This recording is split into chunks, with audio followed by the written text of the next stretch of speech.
Hello, I'm Sheryl McCarthy of the City University of New York. Welcome to One to One. Is failure really the opposite side of success? Or is it not only a stepping stone to success, but a requisite for success?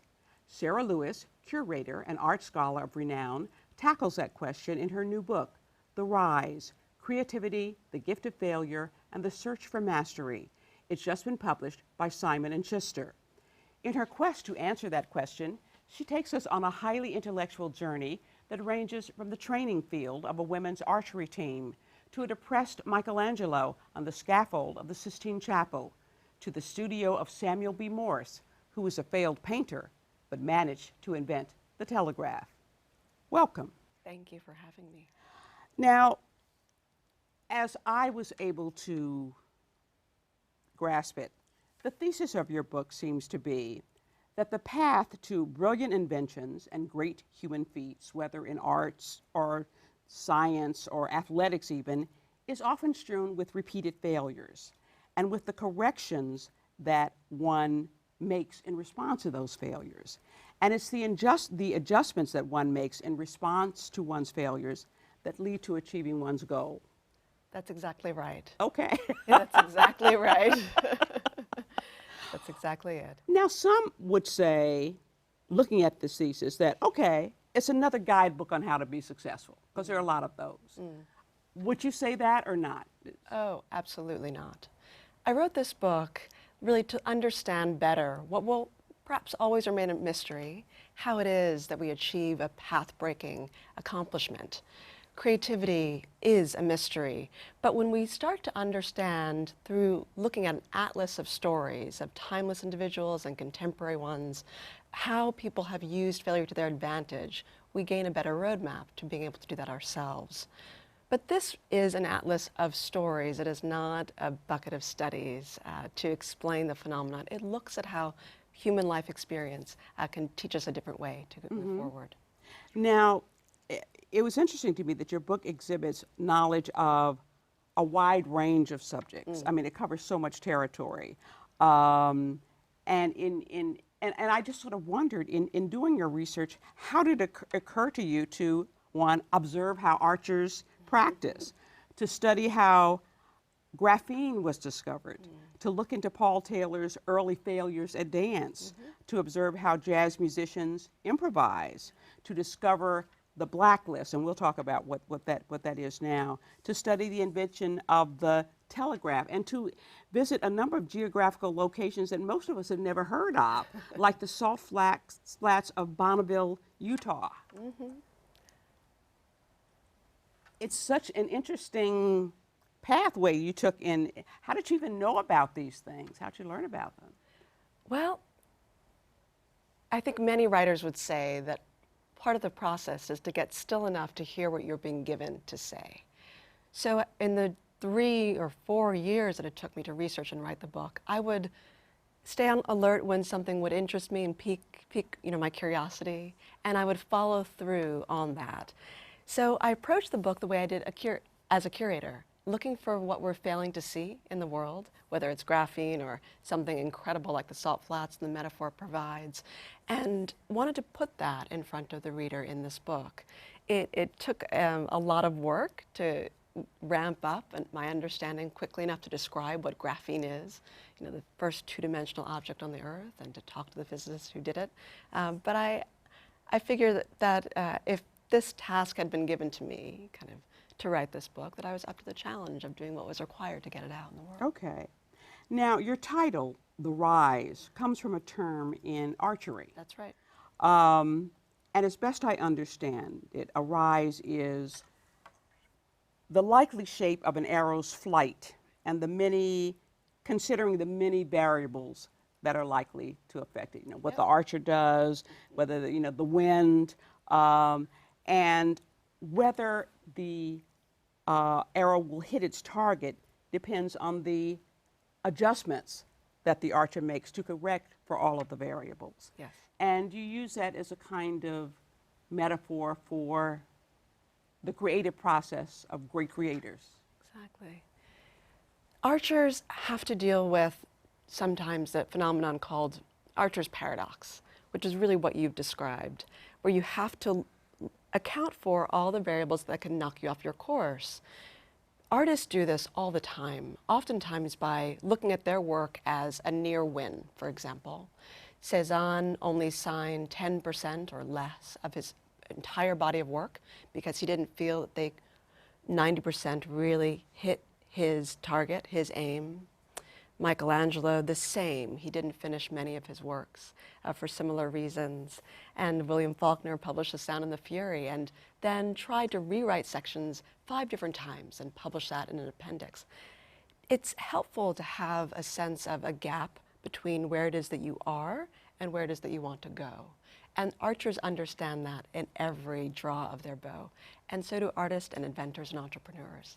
You know, I don't think most of us ever think much about archery. I know. So, you know, it's sort of interesting to me. How did you stumble onto archery as a kind of, and what archers do as a metaphor for what great inventors and artists do? What took you to the archery field? Well, it wasn't the Hunger Games, which Okay. some people might assume. I learned how to, just practice the sport when I was young, but I wasn't very good at it. I read an article in the New York Times about this phenomenon called target panic.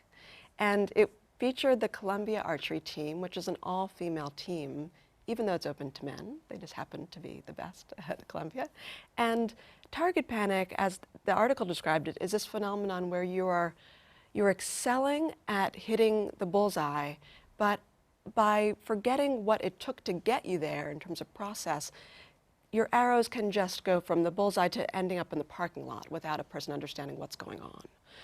And I was struck by this. I was struck by what I saw as the cost of success, and I wanted to see it for myself, so I went to the Baker's Field. Okay, okay. I loved your story about Michelangelo, while he was painting the Sistine Chapel and begging to be taken off the project because he felt he wasn't up to it. Exactly. That's an amazing story. Mm-hmm. You made a lot of very interesting conclusions, and I'll just sort of run through some of them, and I'll let you comment on them.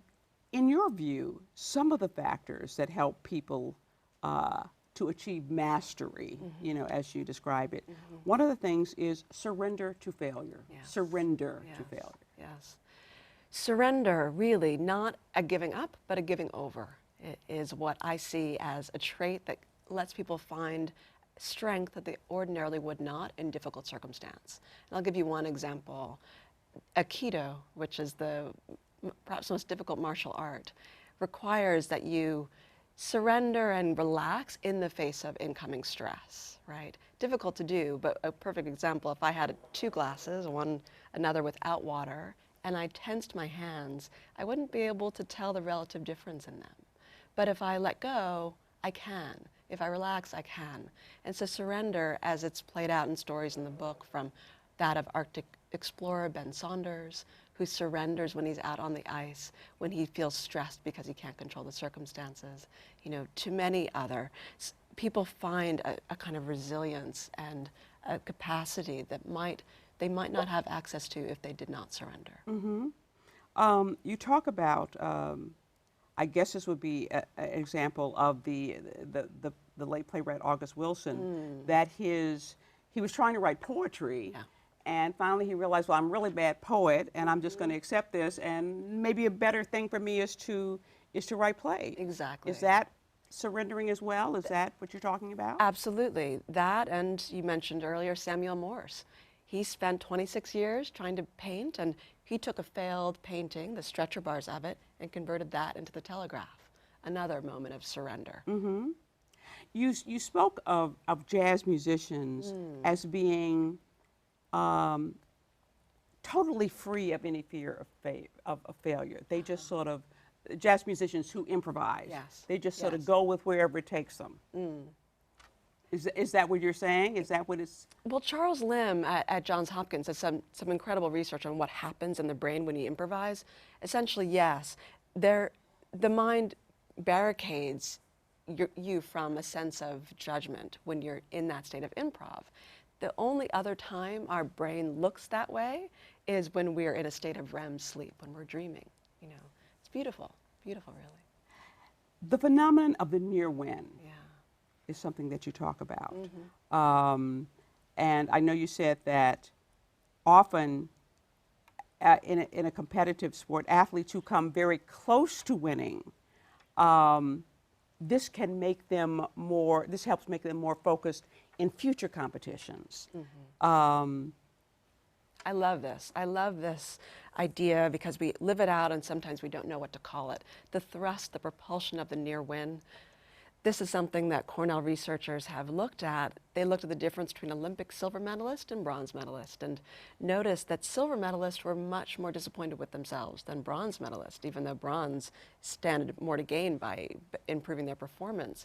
And that frustration on the part of silver medalists let them focus far more on follow-up competition than bronze.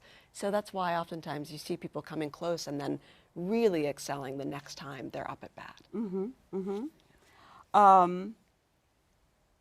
Was that a factor in, you mentioned him before, Ben Saunders, the guy who, explorer who eventually traveled both to the South Pole and the North Pole? That's right, yeah. And that was a thing with him too, because I think he tried 3 times. He didn't get to the North Pole until the third attempt. The third time. That's right. The third time. Yeah, he had near wins all along, very, very close. The first time when he was 21, the youngest Arctic explorer to seriously attempt that journey, and he had to be rescued when they were pretty close to achieving their goal. It helps so many different individuals, and as I mentioned the artist before, many people feel as if their work is a near win, even if it's celebrated and praised, and perhaps goes on to be iconic. Sometimes internally, people don't feel that they've quite achieved what they wanted. Mm-hmm. Yeah. We're going to take a short break. Then we'll be back with more with Sarah Lewis, author of The Rise, Creativity, The Gift of Failure, and the Search for Mastery, after this message.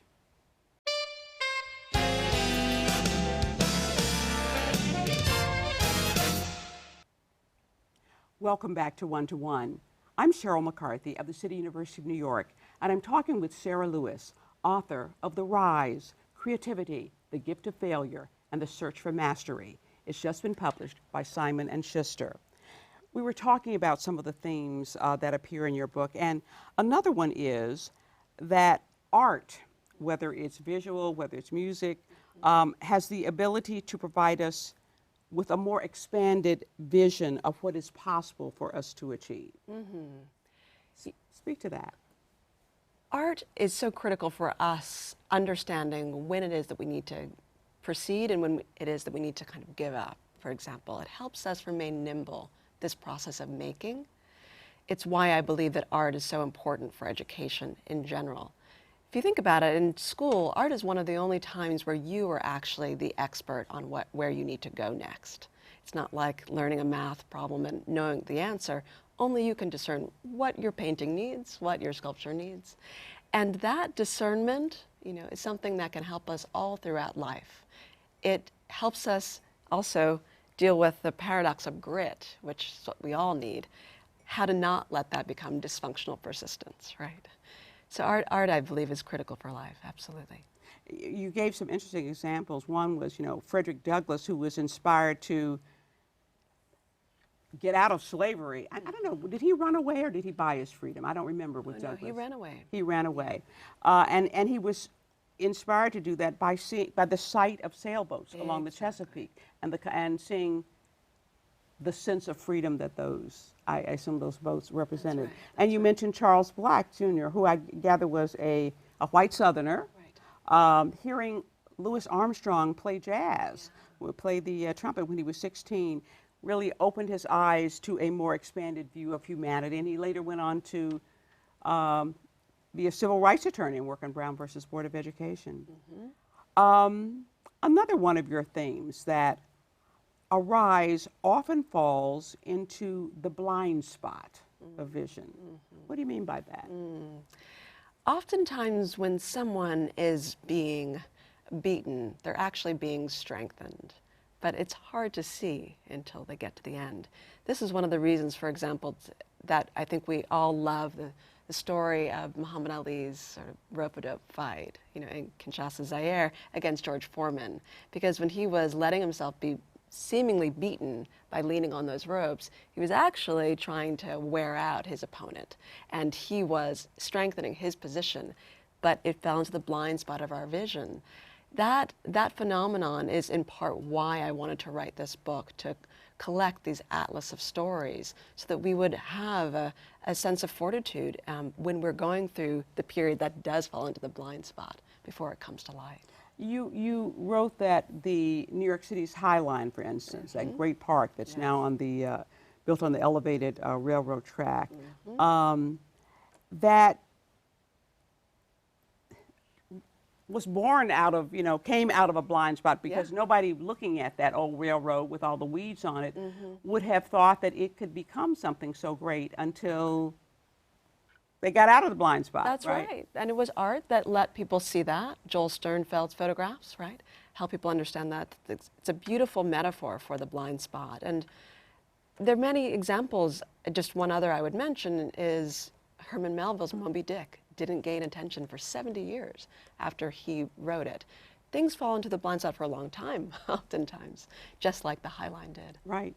Van Gogh's another example. I think he saw one painting during his lifetime, and which is so sad, Isn't it? And, really. And it's our failure, right? Not theirs. Right. Yeah. Tell us about the Blacklist was another attempt to get around the blind spot, I guess. That's right. Absolutely. And this was a, will you tell us what the Blacklist is about? Well, the Blacklist is now a Hollywood institution, a kingmaker or queenmaker for screenwriters. And it's a mechanism that Franklin Leonard, an executive, Hollywood film executive, used to get people to speak honestly about their thoughts about the merits of these scripts. Scripts that were seen as failures because they're being passed around Hollywood, not getting attention, like Slumdog Millionaire and The King's Speech, Lars and the Real Girl. But through this system, he got people to actually state their true feelings about them. And because of the support of the Blacklist, these films then went on to get funding and to actually win the Oscars that they have and to launch the careers of these different screenwriters. Part of the problem with art is that it sometimes butts up against the tension of commerce, and excellence can be lost in the process. So the Blacklist is finding a new platform, a kind of sequestered safe space to let people state their views about the merits of the script, not what they think about its commercial potential. Right. Ironically enough, then oftentimes they go on to... Right, he basically asked people, what was a script that hasn't been produced but that you really love? Exactly. Right. You mentioned earlier, the power of grit in the creative process, and I would think grit, the lives of many artists, inventors, and tell us that grit, sticking with it, is really very important. It's critical. Angela Duckworth has done some great work on this. She has found that grit is a better predictor of achievement in education than IQ or talent alone. It's important for innovation, though, in particular, as you say, absolutely. And, I certainly didn't know that Samuel Morse wanted to be a painter. We tried to be tried to be a painter, and when that didn't work, well, let me see if I can invent the telegraph. Yeah. Exactly. In researching this book, and it took you, about 4 years? What did you learn that surprised you most? Learning about the power of surrender, I think, surprised me most. We just spoke about grit and the strength that's required to stick with something. The counter is true as well. And by that example, it's just to say I learned so much about the power of the human spirit to go both ways, and learned a great deal about myself as well. So, in a sense, we're talking about, grit is the determination to keep going forward with your project, and surrender is sometimes knowing when to give it up. Is that part of it? Right, and when to give it over. Okay. Okay. You write about a lot of people who achieve mastery in their various fields of endeavor. Were there some who stood out as role models for you? Yes. Frederick Douglass, who you spoke about earlier, he spoke about the power of aesthetic force. to get us to see the world anew through the thought pictures that are created in our mind when we have this encounter. To know that this prodigious orator was also focused on the arts became a kind of solace for me, a sort of animating force to move me forward as I do this work. So I don't know that I could call him a role model. I feel as if he's a sort of godfather for us all, but certainly Douglas. What is it that you want people to take from your book? Doing what's required for our ongoing transformation and achievement and our various goals often requires embracing what's something surprising, the power of surrender, the importance of play, the critical thrust of the near win, and the power of grit. I hope that by understanding this atlas of stories, people have a bit of a roadmap towards navigating their own terrain. And what was the germ of the book? When did you decide you wanted to write about that? Where did that come from? Well, I've always been interested in how people become, and I would look at people's life stories and saw that it was often foundations built on some surprising traits that let them do this. I wrote my Harvard application essay about my own failures as I saw them as a teenager, and that got me thinking about the importance of these obstacles and how people overcome them in my life and beyond. So it began really organically, you know. As I saw artists, though, work through this, back-turned paintings in studios, and that they didn't want to show me, but that they weren't going to burn either, I thought, you know, this is very critical for the creative process and just for life in general. Let's see if this is broadly applicable, you know, to invention and entrepreneurial life and so on. And as I researched it, I realized that it was and wanted to write about it. But the moment that I knew I was going to do this came when I went to Sotheby's for this auction of Martin Luther King's papers. And I saw that he had received 2 C's in oratory class. And I thought, okay, we need to tell the full arc of people's lives here. Wow, wow.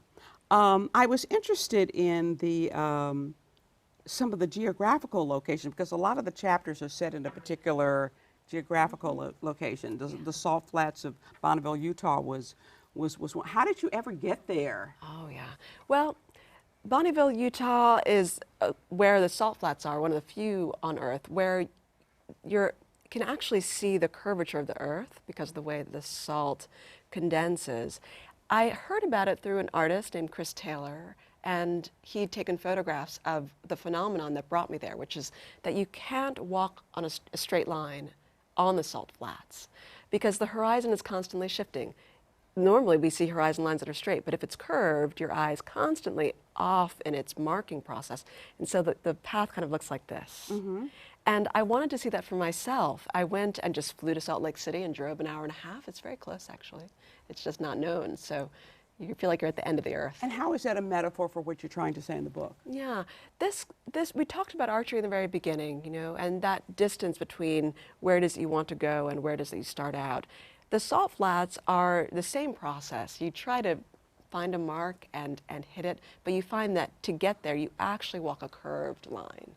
And this is really the way that life often feels, you know. And that's what creativity is all about. And mastery as well, exactly. Mastery is a journey about these near wins. You have a very interesting background. You are, you know, you're a writer, you're a curator. I just learned that you're on the board of the CUNY grad school. That's right. Where are you based right now? I mean, I know you do some work at Yale. Are you here in New York? Are you at Yale? I live here in New York on the Upper West Side. Okay. Yeah, right by the river, which I love. Okay. Yeah. Okay. So what's next for you after this book? What do you think? You know, I hope I continue to write and teach and curate. We'll just see in what order and how much. Okay. Yeah. Okay. Well, it's a very, very rich book. Thank you. It's not subway reading. Clearly, it's, you know, but you such interesting ideas that you draw from a lot of different areas of work and research and creativity. Very interesting, and I enjoyed reading it. Oh, thank you for having me. So good luck to you. I appreciate whatever that. you do next. Thank you. We're out of time. I want to thank Sarah Lewis for joining me today. The Rise, Creativity, The Gift of Failure and the Search for Mastery has just been published by Simon & Schuster for the City University of New York and One to One. I'm Sheryl McCarthy.